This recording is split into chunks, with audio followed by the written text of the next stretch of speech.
People in a Denver mobile home park getting their cars towed from their own driveways. What's happening is they're targeting work vehicles, collector vehicles, and high-dollar vehicles. Contact Denver 7 went knocking on doors to get answers. Police officers are leaving a department in the high country. Now the community needs to make difficult decisions to keep officers on the job. I need to do something quickly with the support of the community that keeps Nederland safe.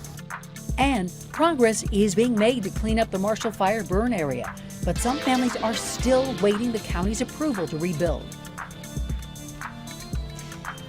It is a problem affecting communities across Colorado. Police departments are having trouble hiring officers. In fact, last month, the entire police force in the southeastern Colorado town of Springfield quit. And now a community in the high country is facing a similar problem. Mountain communities have their own way of doing things. Some people don't like to be called quirky, but I totally embrace it. And small towns mean small police departments. But saying Nederland is small, it was my coworker Eric and I, Chief Johns when I first got hired, would be generous. And by the end of it, it was Chief Feinlevin and I. The town should have 6 police officers on staff. For years, they've only had a few, and that department, and I was a police officer up there until last month when I resigned, keeps shrinking. JP Niehaus was the latest officer to leave. It got to the point where it wasn't sustainable for me anymore. Because of the short staffing, he was working 14-hour shifts for little pay. There's a tremendous amount of guilt that I think that comes with, well, I'm going to leave my hometown and that, but at some point you go, I can't choose my hometown over my family. Now, the town is about to make a difficult decision. I need to do something quickly. Their options are to expand their contract with Boulder Police, which will be expensive. We're looking at least $1.5 million next year, and our whole budget is $4 million.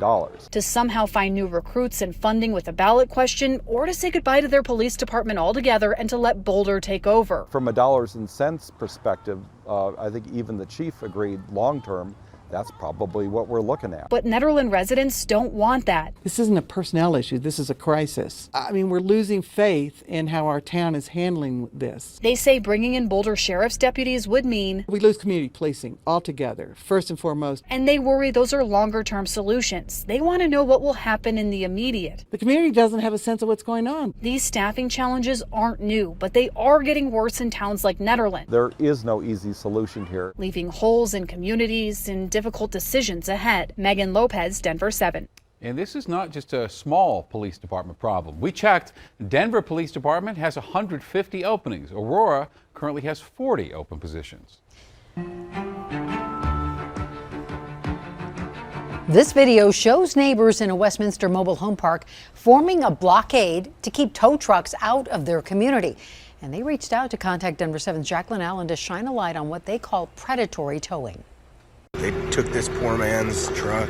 When no one would stand up for them. No explanation on anything, no nothing. The people at Highview Mobile Home Community in Westminster say they are standing up for each other. So this is the letter. This started, resident Tyler Thomas says, with this letter from park management announcing a new rule. No more than 3 cars in a driveway. So if you have 2 parents who are working and 2 kids with jobs, I mean, that's 4 cars right there. So right there, one of their cars is going to get towed. That's what happened to Eugene Shepard, who's lived here 14 years and says his work truck has been targeted twice in late-night raids of his own driveway. It cost me $950 to get it from them. What's happening is they're targeting work vehicles, collector vehicles, and high-dollar vehicles. In this impromptu meeting, how many of you have been threatened with having your cars towed? Every single person has gotten a warning their cars will be towed from their driveways, even those who specifically paved their driveways for parking more cars. This hurts me very bad. They've been giving us warning after warning constantly to move our cars, and we need our cars. Highview's office was locked. The owner did not want to speak on camera, but his perspective, quote, the units are small and the place looked too cluttered. The majority of tenants are for it. We're trying to improve the eyesight of the community. The Rocky Mountain Home Association tells Contact Denver 7 overparking in mobile home communities can create issues with safety and fairness, and that courts routinely allow a 3-vehicle max rule. Again, 1 a.m. Still, residents here are suing to have the towing stopped.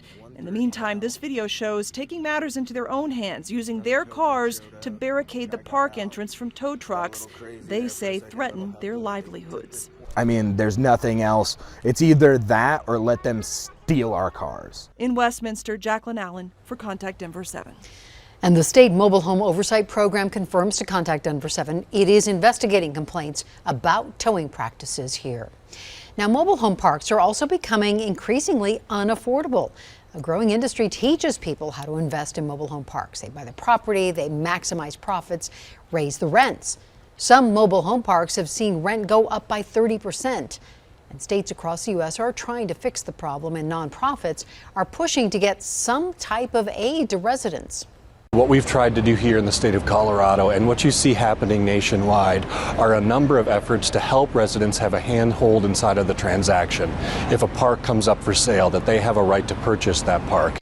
Advocates want lawmakers to put a cap on rent or require a reason for an increase or eviction. One law passed in Delaware this year and similar legislation failed in Colorado. Boulder County is considering 2 new taxes to pay for wildfire mitigation and emergency response. County commissioners held a public meeting this afternoon talking about putting these taxes on the November ballot. So each one's a 0.1% sales and use tax and would fund things like protecting drinking water, making homes more fire resistant, and preparing fire departments for emergencies. Boulder County says debris removal is now complete for the homeowners who requested it from the Marshall Fire. The work started in April to clear more than 500 properties. The county says it's still doing soil testing, so some families do have to wait a while to start rebuilding until they get the all clear there. The county has removed more than 100,000 tons of ash debris, more than 64,000 tons of brick and concrete, and 2,400 tons of metal have now been recycled. Monkeypox is now a public health emergency in the U.S. as cases rise across the country.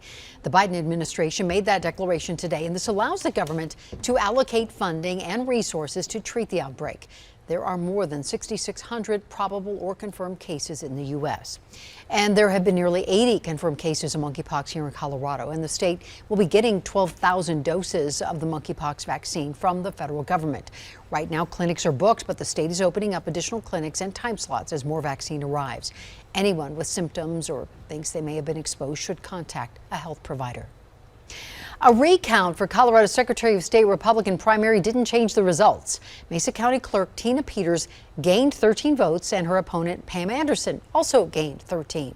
State officials say the recount shows Colorado's voting systems are accurate. Peters spent more than $250,000 for the recount, and she lost by 88,000 votes. Her campaign only had about $33,000 in cash at the end of June, but her campaign finance reports showed that she raised $500,000 after losing the primary.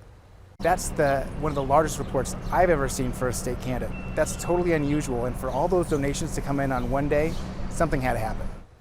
Denver 7 has learned that the vast majority of the contributions came from out-of-state contributors. The voters in Colorado could decide the future of psychedelics this November. At least one initiative to decriminalize and regulate them statewide is already on the ballot, and Colorado researchers now are trying to get a better idea of psychedelics use in Colorado. Denver 7's Rob Harris with that report. It may not be the spot you'd expect research on psychedelic use to start, but a CSU researcher chose Reddit for 2 very important reasons. Number 1, it lets her reach a lot of people from different walks of life. And number 2, it allows them to stay anonymous. Now that's important because even though some communities across the country have decriminalized psychedelic use, it's still illegal federally. So doing it over the internet allows her subjects to be anonymous and therefore be honest in their answers. And she's hoping that's beneficial not only to researchers and leaders, but even maybe to voters this November. There's a lot of emerging and exciting research about psilocybin. So my survey is essentially gathering data about how psilocybin is being used in the real world right now. Bethany Gray is a graduate student in the Counseling Psychology doctoral program at Colorado State University. She says she has no agenda and is neutral regarding Colorado's upcoming ballot initiatives and decriminalization votes. But she says there is growing evidence that psychedelics like psilocybin can have broad benefits. There is emerging evidence that psilocybin can be used for medicinal purposes. So for like headaches and cluster headache, can help with things like treatment-resistant depression, generalized anxiety disorder, substance use disorders, and eating disorders. In-depth clinical studies on psychedelic use has been hard to pursue in the United States, starting with their criminalization through the war on drugs. That is changing, though. Laws in this country are changing very quickly, and people are reporting less negative associations. Almost 1 in 10 US adults have tried psilocybin at least once in their life. I don't think that we know confidently for sure whether psilocybin use or psychedelic use in general is a net negative or a net positive. But my study is aiming to find out a little bit more about that. More than 1,100 people have filled out this survey so far, and Gray is hoping for up to 2,500 before she shares her complete findings. For Denver 7, I'm Rob Harris. A teenager suffers burns on 30% of his body. Some days I wish it didn't happen, other days I feel like it's okay. Now he is slowly getting back on his feet thanks to life-saving treatment at a Colorado hospital. I can't ever forget, these people helped me so much and still helping me today. Highs in the 90s and triple digits here for the Front Range, at least for one more day before we really cool things down. I'll have your forecast coming up. And the Colorado native gets his shot to play for the team he grew up watching. I've been working hard, and it's been a crazy year for me and lots of ups and downs, and I'm just so excited to be here and learning from the vets.